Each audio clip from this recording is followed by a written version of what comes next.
Mehran Karimi Nasri, né en 1945 en Iran, est devenu célèbre pour avoir passé 18 ans de sa vie dans le terminal de Roissy-Charles de Gaulle. Au départ, Nasri quitte l'Iran après y avoir été expulsé pour ses protestations contre le Shah. En 1980, il voit ses efforts récompensés lorsqu'il obtient le statut de réfugié en Belgique, l'autorisant à vivre légalement dans l'Union européenne. Cependant, en 1988, il ambitionne de s'installer au Royaume-Uni. Mais un incident inattendu change le cours de sa vie. Lors d'une escale à Paris-Charles de Gaulle, il perd sa mallette contenant tous ses papiers officiels.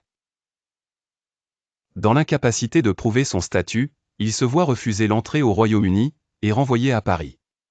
Sans document, le voilà coincé dans un vide juridique, la France ne peut ni le laisser entrer, ni l'expulser. Au fil des années, les propositions d'aide et de relogement se succèdent. En 1999, la France et la Belgique proposent même de régulariser sa situation.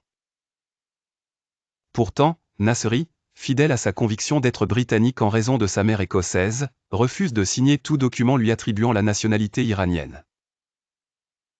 Son quotidien dans le terminal 1 de l'aéroport devient une routine étrange mais acceptée, il dort tantôt assis, tantôt allongé sur ses valises, se lave dans les toilettes publiques, se nourrit grâce à la bienveillance des employés et des passagers, et consigne son vécu dans un cahier.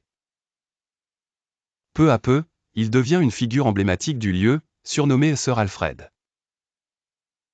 Nasri touchera quelques dizaines de milliers de dollars pour avoir cédé les droits de son histoire. Malheureusement, la situation s'éternise, et Nasri finit par tomber malade en 2006. Hospitalisé, il est finalement pris en charge par une ONG et trouve un toit dans un foyer parisien pendant plusieurs années. Mais, en une ultime ironie du destin, il retourne à l'aéroport Charles de Gaulle en 2022, où il s'éteindra le 12 novembre d'une crise cardiaque.